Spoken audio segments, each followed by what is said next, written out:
अस्सलाम वालेकुम नाज़रीन, आप देख रहे हैं K92 न्यूज़। मैं हूँ आरज़ू खान। आइए शामिल करते हैं कुछ रायते हुई खबरें।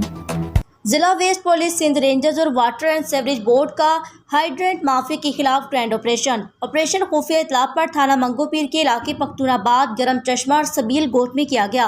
मुलजिमान सरकारी लाइनों से पानी चोरी करके गैर कानूनी water hydrant operator tanker mafia को फरोख्त करते थे।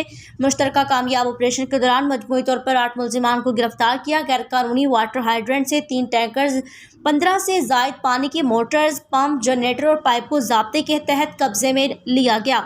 वाटर हाइड्रेंट माफिया के खिलाफ थाना मंगोपीर में 10 से ज्यादा मुकदमा दर्ज कर लिए गए। गिरफ्तार मुलजिमान की शिनाख्त शमशेर खान, शहबाज खान, आगा दीन, सद्दाम हुसैन, मोहम्मद शाह हुसैन, आसिफ और जहांगीर के नामों से हुई। दर्ज मुकदमा में नामजद दीगर फरार मुलजिमान की गिरफ्तारियों के लिए कार्रवाइयां जारी हैं।